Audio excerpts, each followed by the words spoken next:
आज की कहानी तीन चोर। बहुत समय पहले की बात है। एक छोटे से गांव में तीन चोर रहते थे। उनका नाम था रामू, श्यामू और गंगू। वे अपने शातिर दिमाग और चालाकी के लिए जाने जाते थे। गांव के लोग उनसे बहुत परेशान थे, लेकिन कोई भी उन्हें पकड़ नहीं पाता था। एक दिन इन तीनों चोरों ने एक बड़ा काम करने का प्लान बनाया। उन्होंने सुना कि गांव के पास के जंगल में एक साधु रहता है, जिसके पास बहुत सारा धन और कीमती सामान है।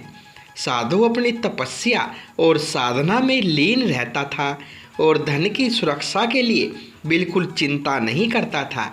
रामू ने कहा, हम अगर साधु के पास से यह सारा धन चुरा ले तो हमारी जिंदगी बदल जाएगी।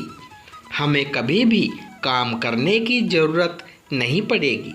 श्यामू ने सहमति में सिर हिलाया और बोला, हाँ, यह सही मौका है। साधु अकेला रहता है और उसे पता भी नहीं चलेगा कि उसका धन किसने चुराया। गंगू ने भी हामी भरते हुए कहा, ठीक है, हम कल रात को ही यह काम करेंगे। अगली रात तीनों चोर जंगल की ओर चल पड़े। वे धीरे धीरे और सावधानी से साधु के आश्रम के पास पहुँचे। साधु ध्यान में मगन था, इसलिए उसे चोरों की आहट बिल्कुल सुनाई नहीं दी। तीनों ने मिलकर साधु के कमरे का ताला तोड़ा और वहाँ रखे सारे धन और कीमती सामान को एक बड़े थैले में भर लिया। जब वे वापस जाने लगे तो साधु ने अपनी आंखें खोली और मुस्कुराते हुए बोला, अरे, तुम्हें यह धन चाहिए था, तुम इसे ले जा सकते हो। तीनों चोर आश्चर्यचकित हो गए और रामू ने कहा, तुम्हें डर नहीं लग रहा था कि हम तुम्हारा सारा धन चुरा रहे हैं? साधु ने हंसते हुए जवाब दिया, मेरा धन यहाँ नहीं, मेरे अंदर है। तुम भले ही यह सोना चांदी ले जाओ, लेकिन सच्ची संपत्ति वह है जो कभी ख़त्म नहीं होती, ज्ञान, शांति और सच्चा प्रेम। चोरों को साधु की बात समझ में नहीं आई, लेकिन उन्होंने सोचा कि जल्दी से वहाँ से निकल जाना चाहिए। वे अपने थैले को उठाकर तेजी से गांव की ओर चल पड़े। रास्ते में तीनों चोरों ने सोचा कि क्यों ना इस धन को आपस में बांट लिया जाए। रामू ने कहा, हम इस धन को 3 हिस्सों में बांट लेते हैं, इससे हम सभी आराम से जिंदगी बिता सकते हैं। श्यामू और गंगू ने सहमति दी, लेकिन अंदर ही अंदर दोनों के मन में लालच घर कर गया था।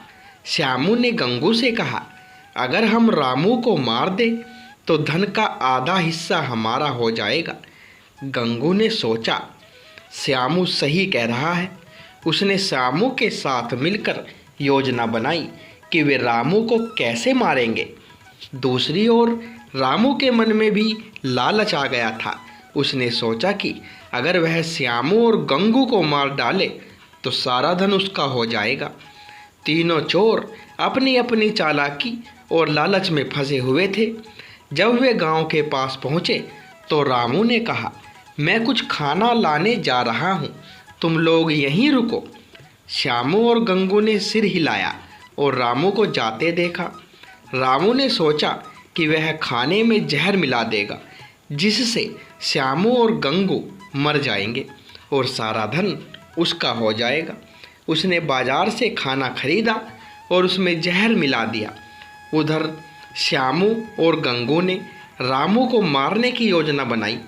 जब रामू खाना लेकर वापस आया तो उन्होंने उसे मार डाला और सोचा कि अब वे सुरक्षित है। श्यामू और गंगू ने खुशी खुशी खाना खाया, लेकिन उन्हें पता नहीं था कि रामू ने उसमें जहर मिला दिया है। थोड़ी देर बाद दोनों की तबीयत खराब होने लगी और वे वहीं मर गए। इस प्रकार तीनों चोर अपनी लालच और चालाकी के कारण अपनी जान गंवा बैठे। साधु की बात सच साबित हुई। असली संपत्ति धन नहीं, बल्कि ज्ञान, शांति और सच्चा प्रेम है। तीनों चोरों की कहानी गांव में एक महत्वपूर्ण सीख बन गई। लोग समझ गए कि लालच और धोखा अंततः विनाश का ही कारण बनते हैं। साधु की बातें गांव में फैल गई और लोग उसकी शिक्षाओं को मानने लगे, जिससे गांव में शांति और संतुलन वापस आ गया। कहानी से सीख।